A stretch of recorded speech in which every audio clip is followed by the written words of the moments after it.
Riverside area. You know, got out of school, got married, worked, had my kids, you know, grandkids, and I got into trouble. I got addicted to drugs, and I ended up getting in trouble. I pled guilty to a charge I didn't commit in order to go to a rehab. I was tired of, you know, doing drugs and being unproductive. And instead of sending me to a drug rehab, I was turned over to immigration for deportation. So I ended up getting deported, and a few months after I got deported, I couldn't find a job down here, so I ended up going back to the U.S. undocumented. And I went back, cleared up my record from the charge I had gotten deported with, you know, went back to work, stopped doing drugs, period, since 2001. And 5 years ago, immigration, ICE came knocking on my doors, disguised as LAPD. They were looking for a very dangerous criminal, and it wasn't a dangerous criminal, they were looking for me.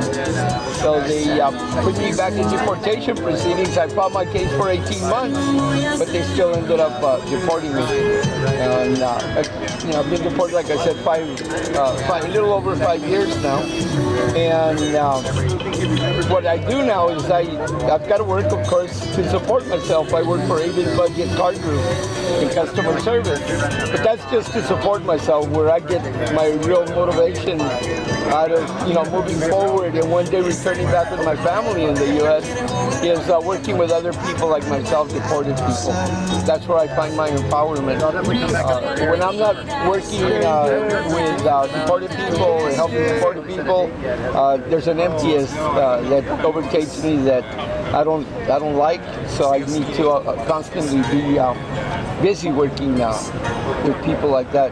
That's what's led me to Border Church and Friends of Friendship Park, who John is one of the coalition members, including myself. And I'm also a co-director for a group called Unified U.S. Deported Veterans, which are U.S. military service personnel that are veterans from the U.S. military.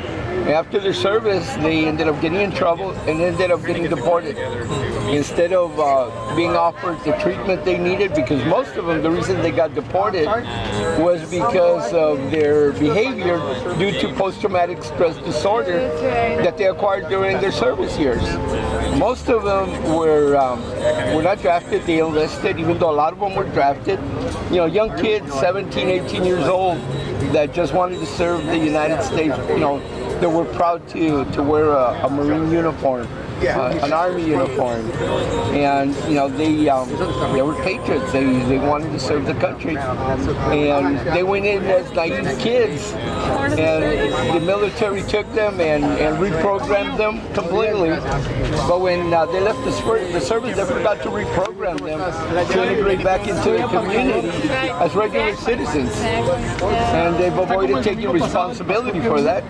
By deporting them instead of offering the treatment that they deserve, and of course also stripping them of their benefits.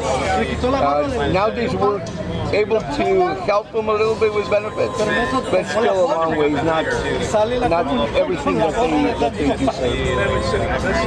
How much family do you still have back on this side? In the U.S., everybody. Is that right? Everybody, yeah. My kids, my grandkids, my brothers, my sisters, everybody. And they are okay? They have documents? Oh yeah, they're all U.S. citizens. They are? Yeah. My kids, grandkids are all born in the U.S. Yeah. My brothers, sisters, one of them's born in the U.S., the rest of them are U.S. citizens. I think I have like 7. So that is, you are, it's a lonely path right now. I'm sorry? It's a lonely path. Well, fortunately, I've got her with me now. We went to school together since we were in junior high. And after we graduated from high school, we each went our own separate ways. And 40-some years later, through Facebook, we ended up running into each other, and that was 2 years ago. We started talking through Facebook, we started chatting. She came down to visit me, and about 4 months later, she ended up moving down here with me. Well, she doesn't have to be here, she's a U.S. citizen, but she's here with me, so That makes it. So you're getting family. I've got families. Yeah. Yes. In many different ways. And family, that's true. Exactly. Families come in many different forms. In many different forms, absolutely. Yes. Very blessed for her to have her here with us. And also for friends like John and many other people, like you folks, you coming out here to take the time out of your busy Sunday to visit our border, to look a little bit closer as to what occurs with family separation. That's right. It's very motivating to us.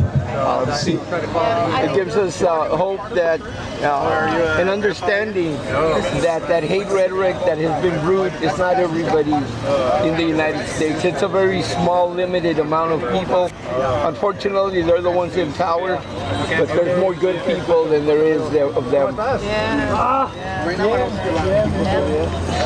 I agree. I know there are both Elizabeth and I from different directions, but are kind of newly transplanted to California. Okay. So I said to Joe, I really needed to see this firsthand because I had not been here. And I've been in and out of Mexico many times, but it's been a few years and never have I seen this. Right. And so when you see it with your own eyes and you talk with people through this, it's very different. Well, you see, that's why to us it's very important the project we have with the Binational Park, because that would give people of both sides of the border an opportunity to meet people that have never met before, that have no idea who their neighbors are, to come and get to meet them, maybe share a meal together. And we're going to discover that we're not very different. We all really want the same things. We want a good life for our families. We want them out of drugs. We don't want crime-ridden, neighborhoods. Buenas tardes. We find that we have very many things in common. Bienvenidos al Parque de la Amistad. Vamos a iniciar una celebración binacional en unos 10 minutos. Son todos bienvenidos de participar y de observar. Esta es una celebración abierta a todos. Esta es la iglesia fronteriza y les damos una muy cordial bienvenida. Good afternoon and welcome. We'll begin our celebration in about 10 minutes. This is the Border Church, and all are welcome to participate or observe. Buenas tardes. So, seeing this now, how do you feel? It's more stark. It's even more stark than I had anticipated.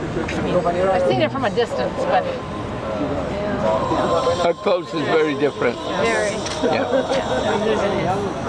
A very deep sadness that people do this to each other. Right. And you feel sadness by seeing this when you look at the new prototype border walls. That sentiment is even deeper because when you see them, the size of them, the magnitude of them, shows the hate that is behind them. That's the impression I got when I first seen them. Yes. I mean, I think we've got a president that's just out of bounds, afraid of everything, and so my sense is he just operates under the big Under fear, right. Absolutely. Absolutely. Tragic for him, and it's tragic for the whole country. And international relations. I mean, everything's fine over here. people around the world are wondering what on earth is going on in the U.S. And even today. in